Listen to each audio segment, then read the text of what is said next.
Il est 13 h, bonjour et bienvenue à ce journal. Hier 26 mars 2013, la révolution démocratique et l'instauration du multipartisme a eu 22 ans au Mali. À cette occasion, le président de la République par intérim a déposé une gerbe de fleurs au pied du monument des martyrs. Pour lui, les événements de mars 91 doivent servir de courage et de persévérance pour relever les défis actuels. Brahma Traoré.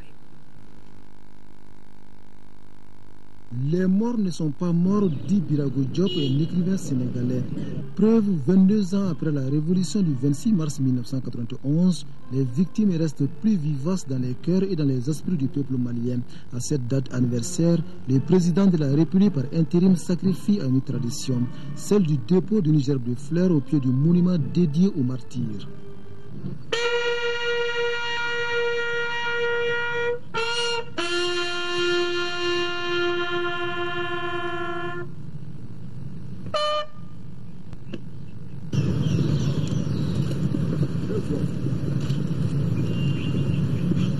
Un devoir de souvenir et de reconnaissance à ceux qui se sont sacrifiés pour un Mali démocratique. À ces dignes fils du pays, le président Dioncounda Traoré a rendu un vibrant hommage. Malgré les hauts et les bas, chaque Malienne et chaque Malien est convaincu que la démocratie était une chose nécessaire dans notre pays. Même ceux qui l'ont combattu à l'époque, aujourd'hui, sont convaincus que c'est cela qu'il nous fallait. Que c'est cela qu'il fallait à un peuple tel que le Mali, digne et ayant des valeurs qui vont totalement avec celles de la démocratie. Je crois que se retrouver une fois par an devant ce monument des martyrs pour nous remémorer les durs combats qu'il a fallu mener pour en arriver là, pour nous rappeler qu'il y a des filles et des fils de ce pays qui sont morts pour cette démocratie. Il y en a qui ont perdu leur santé, il y en a qui ont perdu leurs biens, qui ont perdu leurs amis. Et je pense que le moins qu'on puisse faire pour eux, c'est de venir leur rendre hommage. Le 26 mars 2013 a un goût particulier. En effet, l'événement est célébré au moment où le Mali fait face à la dure crise de son histoire. Entendez par là la crise institutionnelle et sécuritaire. Pour le chef de l'État, les grands défis se posent au grand peuple et les Maliens doivent s'armer de courage pour réussir le pari. Justement, c'est ce 26 mars et la grande victoire que nous avons rapportée alors qui nous donne du courage, qui nous dit que nous avons le devoir de mériter de ceux qui sont morts pour qu'aujourd'hui nous soyons là. Et je crois que c'est une source inépuisable de courage, de persévérance que le 26 mars. Le président de la République par intérim de quitter le monument des martyrs avec cette conviction forte, celle de célébrer le 23e anniversaire de la révolution de mars 91 dans un Mali uni, stable et plus démocratique. Le tarif du transport urbain augmente de 25 francs CFA à partir d'aujourd'hui. La Fédération nationale des transporteurs routiers a trouvé un compromis avec le gouvernement. Ce dernier a d'ailleurs accordé un délai supplémentaire d'1 mois aux transporteurs pour le paiement des vignettes 2013. Youssouf Traoré, le président du Conseil malien des transporteurs routiers, nous donne ici plus de précisions. Il est au micro de Al-Husseini Touré. L'augmentation fait suite à l'augmentation consécutive du prix du carburant. C'est ce qui nous a amené à augmenter 50 francs sur le tarif initial du transport dans le district de Bamako. Donc après d'amples négociations avec le gouvernement, nous sommes parvenus sur 25 francs d'augmentation sur le tarif initial. Donc nous lançons l'appel à l'ensemble des transporteurs, notamment les transporteurs urbains de Bamako, pour qu'ils reprennent le mercredi 6h30 le travail. Et nous avons pu obtenir encore d'autres choses, parce qu'à la suite de ces négociations, nous avons évoqué un certain nombre de préoccupations, notamment le prolongement du délai de la vignette TTR. Donc au lieu du 31 mars, maintenant ils ont ajouté un mois, c'est-à-dire le mois d'avril jusqu'au 30 avril 2013. le cadre de la campagne de lutte contre l'insécurité routière, l'Agence nationale de la sécurité routière et un de ses partenaires ont organisé une journée de sensibilisation à Sanankoroba, une sensibilisation qui concerne les populations riveraines de la RN7 reliant Bamako-Sikasso. Moussa Fane compte rendu. La lutte contre l'insécurité routière passe par la prise de conscience et le changement des comportements des usagers. C'est ce que croit fermement l'Agence nationale de la sécurité routière. En collaboration avec la société Vivo Énergie Mali, l'agence vient d'initier une journée de sensibilisation des populations à Sanankoroba. Le choix de la commune rurale de Sanankoroba pour cette activité est loin d'être fortuit. Sanankoroba se trouve sur la route nationale numéro 7, qui est une route qui relie Bamako à Zégoua et qui se trouve empruntée par les véhicules qui proviennent de plusieurs États. Donc c'est ce qui fait que le trafic est très élevé sur cette route et malheureusement on assiste à beaucoup d'accidents qui se passent dans cette localité. L'insécurité routière est un problème de comportement, d'éducation et non de fatalité comme beaucoup le pensent. C'est pourquoi toute solution qui existe la sensibilisation, l'adhésion volontaire des masses est vouée à l'échec, car en matière de sécurité routière, mieux vaut prévenir que sanctionner. Au cours de cette journée, la société civile et les jeunes scolaires de Sanankoroba se sont familiarisés avec les notions élémentaires du code de la route. Ils ont aussi pris conscience de l'importance du port du casque. Le sous-préfet de Sanankoroba a invité la population au respect du code en question. Diverses raisons, n'est-ce pas? Il y a le non-respect du code de la route, il y a le non-port de casque, etc., etc. Je ne peux que saluer cette journée et votre intervention dans l'enracinement de Sanankoroba. Remise symbolique du casque au maire de la commune, présentation d'un sketch sur les accidents de la circulation sont autres les temps forts de cette cérémonie. La prochaine étape de cette journée de sensibilisation est Djalakoroba. Prudence sur les routes. Saisir la main qui tremble, c'est le thème de la journée de lancement des activités de l'association Mali Parkinson. Au programme de la journée, la consultation et le dépistage de la maladie. Mamour Sidibé. L'association Mali Parkinson profite de la journée des martyrs pour lancer officiellement ses activités. Dénommée journée Saisir la main qui tremble, les activités de la journée ont été consacrées à la consultation et au dépistage de la maladie du Parkinson.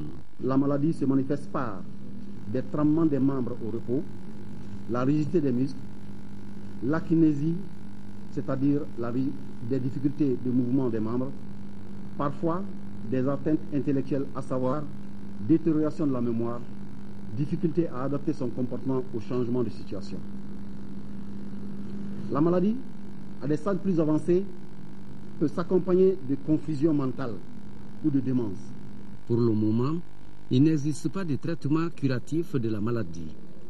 Toutes les actions ont pour but de corriger les symptômes du patient. Aujourd'hui, un jour nouveau se lève, un nouvel espoir naît. Fini notre stigmatisation grâce à une meilleure connaissance de notre maladie au Mali et ailleurs, à la solidarité agissante de nos concitoyens et des hommes et femmes de bien à travers le monde. Pour cette seule journée de lancement, l'association Mali Parkinson a enregistré la présence de plus de 130 patients. La maladie de Parkinson se manifeste généralement au niveau du 3e âge. Écho de nos régions avec le commissariat du 1er arrondissement de Sikasso rénové par le PMU Mali d'un coût de 16 millions de francs CFA. Les travaux ont concerné le mur de clôture, la salle de réunion et l'électrification intérieure et extérieure de Sikasso. Daouda Diakité. En acceptant d'accompagner la police du 1er arrondissement par le financement de ces travaux à plus de 16 millions de francs CFA, le PMU Mali s'inscrit dans la dynamique de renforcement des capacités de la police dans sa mission de protection et de sécurisation des personnes et de leurs biens. La police, de façon générale, est au long de tout notre processus de l'activité, depuis le début jusqu'à la fin. Donc, vu que ce partenariat fécond, nous nous sentons un peu, sinon, redevables vis-à-vis de la police. Tant que nous pouvons faire quelque chose pour la police, on le fait sans hésiter, vraiment. Les présentes réalisations portent sur la reconstruction du mur de clôture, la construction d'une salle de réunion et de repos, l'électrification intérieure et extérieure de la police. C'est un sentiment de joie et de fierté, parce que ce que le PMI vient de faire pour nous, c'est pour nous mettre à l'abri. Bon, vraiment, au nom du personnel du commissariat de police de Sikasso et du directeur régional de la police en mission, c'est le lieu de remercier le PMI Mali, son directeur, pour vraiment sa générosité et son patriotisme. Un geste de portée citoyenne pour les autorités régionales. Les murs de clôture ne tenaient plus et il y avait certaines structures aussi à l'intérieur qui étaient à refaire. Donc on ne peut que remercier vraiment le paramilitaire de Roubaix. A signaler qu'à côté de PMI Mali qui n'est pas à son premier geste, d'autres citoyens de la ville comme Abdoulaye Diawara ont apporté leur contribution dans l'amélioration des conditions de travail des agents de la police de Sikasso. Actualité hors de chez nous, les rebelles centrafricains tentent de faire cesser les pillages dans Bangui au lendemain de l'annonce par le nouvel homme fort de la Centrafrique, Michel Djotodia, qu'il prenait le pouvoir pour 3 ans. Dans la confusion, le bilan des violences restait difficile à établir et dans les centres de santé, les malades sont sans assistance. Bangui sans gouvernement, sans eau, sans électricité ni sécurité. Pas de taxi non plus, alors les Banguissois qui osent sortir marchent. Voilà l'état de la capitale centrafricaine depuis l'entrée des troupes rebelles et la fuite de l'ancien président François Bozizé. Je parlerai surtout de la situation sécuritaire. Bon, je peux dire qu'elle est en train de s'améliorer, mais il reste beaucoup à faire parce qu'il y a encore beaucoup de personnes qui se baladent avec les armes. Nous n'arrivons pas à faire la différence entre les éléments Sénéca et les populations civiles qui sont en possession d'armes. Des hommes en armes, incontrôlés, sillonnent la ville. Dans différents quartiers, les pillages se poursuivent et les rafales retentissent. La rébellion fait visiter sa plus belle prise, le palais présidentiel et l'arsenal récupéré sur place. Les responsables Séléka dénoncent les agissements des bandes pro-Bozizé.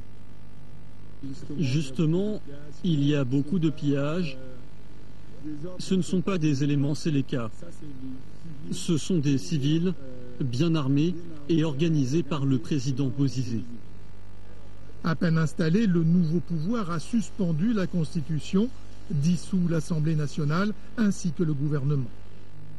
Les 550 militaires français présents à Bangui sécurisent l'aéroport. Des soldats chargés de la protection du site ont tué lundi, par erreur, 2 citoyens indiens. Paris a annoncé l'ouverture d'une enquête. 5e sommet des BRICS, les 5 pays émergents. Il s'agit du Brésil, de la Chine, de l'Inde, de la Russie et de l'Afrique du Sud. Le thème du sommet qui se tient à Durban est partenariat pour le développement, l'intégration et l'industrialisation.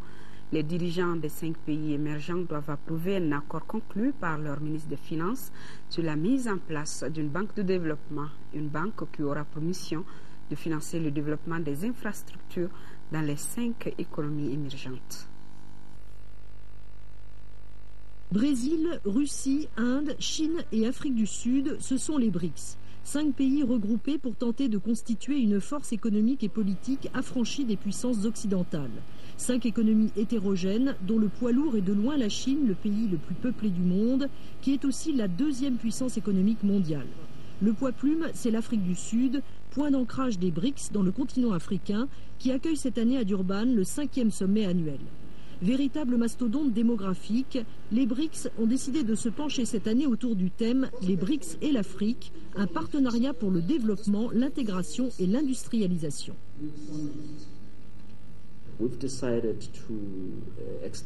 Nous avons décidé d'étendre nos invitations à d'autres pays africains pour examiner avec les dirigeants des BRICS comment leurs pays peuvent participer au développement des infrastructures en cours sur le continent africain. Mais face à la force de frappe économique que représentent les BRICS, les pays africains s'interrogent sur le poids de la Chine. Un accord de libre-échange ouvrirait en grand les vannes des importations chinoises, pérennisant une nouvelle forme de colonialisme.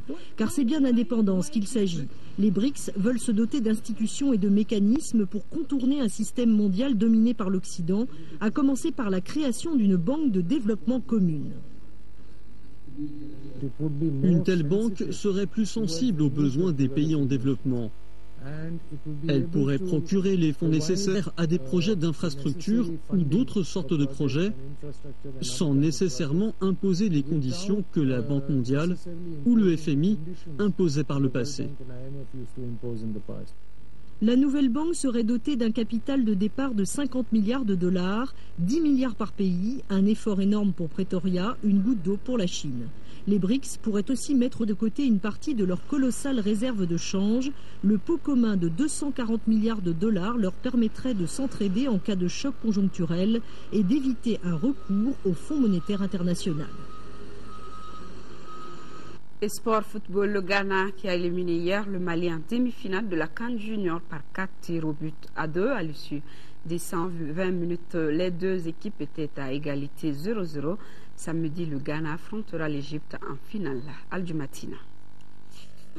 Ce sont les juniors ghanéens qui se dressaient devant la route des Aiglons avec en ligne de mire la finale de la CAN Junior Algérie 2013. La rencontre, largement maîtrisée par les protégés de Moussa Keita Dougoutiki, a été finalement beaucoup plus longue que prévu. Maliens et Ghanéens ont dû aller au-delà du temps réglementaire pour s'offrir le ticket de la finale. Déjà pendant les 90 minutes, c'est les Aiglons qui ont outrageusement dominé la partie, avec à la clé de nombreuses occasions. Mais ni Adamagnan et Samba Diallo n'ont pu marquer. Et que dire de ce bolide d'Aliou Traoré à la 78e minute, dont le poteau renvoie pendant que le portier ghanéen était archi battu.